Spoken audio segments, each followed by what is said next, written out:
একেবাৰে পিছপৰা। যি জাতি নিজৰ ধৰ্ম গ্ৰন্থৰ প্ৰথম শব্দটো আমোল কৰিব নোৱাৰে, সেই জাতি কেতিয়াও আগুৱাই যাব নোৱাৰে। আজি আমাৰ কোৰাণৰ প্ৰথম শব্দটো লিখা আছে ইকৰা, পঢ়া। কিমানশ বছৰ হুজুৰ কিমানশ বছৰ আগত কোৰাণ আহিছিল পৃথিৱীলৈ। সেই কোৰাণ শৰীফৰ প্ৰথমতে লিখা আছিলে শিকিব লাগে, পঢ়িব লাগে। আৰু এই জাতিয়ে আমি সেই আমোল কৰিব নোৱাৰাৰ কাৰণে আজি আমি ক'তবা উজনি অসমত লেবাৰৰ নামত মাৰ খাইছো, ক'তবা আমি পুলিচৰ নামত মাৰ খাইছো, ক'তবা বাংলাদেশীৰ নামত অপমান কৰি আছে, ক'ৰবাত মিয়া বুলি গালি পাৰি আছে, ক'ৰবাত মুছলমানৰ কাৰণে আমাক গালি পাৰি মাৰি কাটি আমাক খেদি আছে। এই যে কাৰণটো হৈছে আমাৰ শিক্ষাৰ অভাৱ। আমি বুকু ভিন্দাই সেইসকল অন্যায়কাৰীৰ বিৰুদ্ধে মুখ খুলি কথা কবৰ সাহস আমাৰ নাই কাৰণে কাৰণটো হৈছে আমি শিক্ষাৰ ক্ষেত্ৰত পিছ পৰি আছো। আজি যদি আমাৰ প্ৰতিটো লখিমপুৰৰ প্ৰতিটো যুৱকৰ হাতত যদি কলম থাকে, হিমন্ত বিশ্ব শৰ্মা ডাঙৰীয়াৰ দৰে 50টা শক্তিশালী মুখ্যমন্ত্ৰী যদি একলগ হয়, আমাৰ ল'ৰা ছোৱালীৰ হাতত যদি কলম থাকে, সেই কলমেৰে 50টা মুখ্যমন্ত্ৰীক অফৰাই পেলাই আমাৰ ল'ৰা ছোৱালী আগুৱাই যাব পাৰিব। গতিকে কলমৰ শক্তিৰ আগত, জ্ঞানৰ শক্তিৰ আগত পৃথিৱীৰ কোনো অস্ত্ৰই কাম নিদিয়ে। পৃথিৱীত যিমান ডাঙৰ ডাঙৰ মৰণাস্ত্ৰই নাথাকক কিয়, সকলো মৰণাস্ত্ৰক অফৰাই পেলাইছে কেৱল মাত্ৰ জ্ঞান আৰু কলম আৰু শিক্ষাৰ জৰিয়তে। গতিকে এই যে আমাক যে নামত দি আছে, আমাক যে এই যে বেয়া কথাবিলাক কৈ আছে, আমাক যে কথাৰ প্ৰতি অসমৰ মুখ্যমন্ত্ৰীয়ে টাৰ্গেট কৰি আছে, আমি কাজিয়াৰে নহয়, আমি ঘৃণাৰে নহয়, আমি মৰমেৰে, আমি শিক্ষাৰে আৰু কলমৰ জৰিয়তে এনেকুৱা জবাব দিব লাগিব, যি জবাবৰ জৰিয়তে হিমন্ত বিশ্ব শৰ্মাৰ দৰে মুখ্যমন্ত্ৰীয়েও 50 বাৰ ভাবিবলৈ বাধ্য হয় সংখ্যালঘুক আঙুলি টোৱাবৰ কাৰণে। 50 বাৰ ভাবিবলৈ যাতে বাধ্য হয়। মই বাৰে বাৰে আপোনালোকক অনুৰোধ কৰিছো, আজি উজনিত যাব কাম কৰিব, নামনিত যাব কাম কৰিব, মধ্যত যাব কাম কৰিব। কি কাম কৰিব যায়? লেবাৰ কৰিব যায়। মই হাত জোৰ কৰি কৰিছো, হয়তো আজি আপুনি লেবাৰ শ্ৰেণী, মই লেবাৰ শ্ৰেণীৰ কাম কৰি আছো।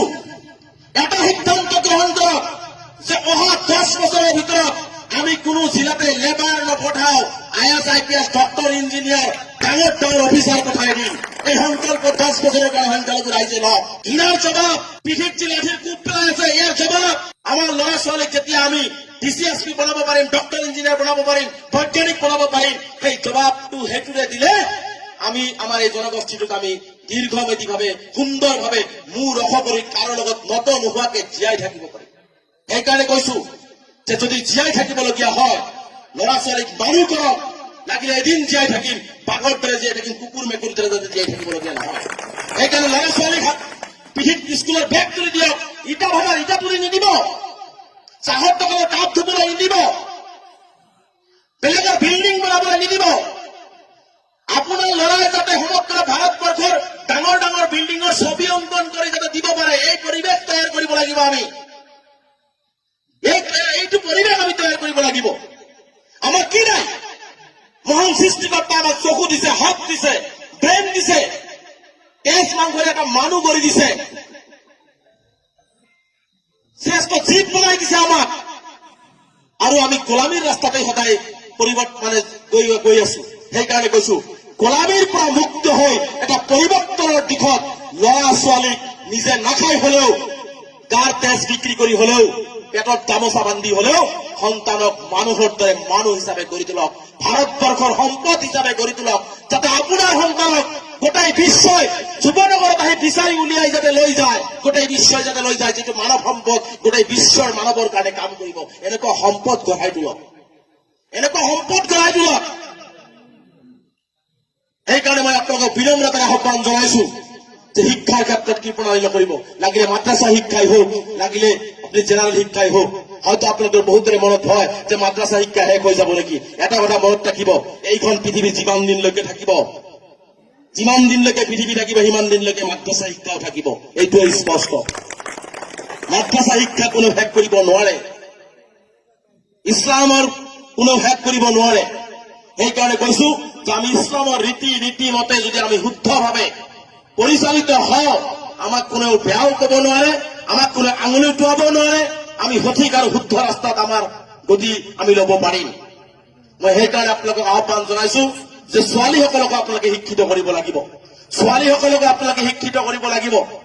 ছোৱালীসকলক আমি গুৰুত্ব প্ৰদান কম কৰো। এটা কথা মনত ৰাখিব, পুৰুষ আৰু মহিলা উভয়ে যদি এজনে আনজনৰ হাত ধৰি আগুৱাই নাযায়, এটা সংসাৰ কিন্তু কেতিয়াও আগুৱাই নাযায়। ইয়াত থকা পুৰুষ ব্যক্তিসকলে ক'ব পাৰিব নেকি যে আপোনাৰ সংসাৰটো আপুনি অকলে আগুৱাই লৈ গৈছে? পাৰিব কোনোবাই? বুকুত হাত থৈ ক'ব পাৰিব যে মোৰ সংসাৰ মই অকলে আগুৱাই লৈ গৈছো? সেই ঘৰত থকা সেই মাতৃজন, সেই ভনীজন যদি আপোনাক সহায় নকৰে, মোৰ দেউতাকক যদি মোৰ মাকে সহায় নকৰিলেহেঁতেন, আজি মই এই জীৱনগৰত এই কথা ক'ব নোৱাৰিলোহেঁতেন। আল্টিমেটলি মোৰ দেউতাকৰ যদি 50% অৱদান আছে, মোৰ মাকৰো কিন্তু 50% অৱদান আছে। সেইকাৰণে মহিলাসকলক আমি শিক্ষিত কৰিব লাগিব। আমি মহিলাসকলক বেয়া দৃষ্টি মানে দুৰ্বল দৃষ্টিৰে চালে নহব যে মহিলা বিয়া দি দিম, বেলেগৰ ঘৰত যাব, কি কৰিব যাওকে, বেলেগৰ ঘৰত যাওক, বিয়া দিয়ক, সেইটো এটা পৰম্পৰা, সেইটো থাকিবই।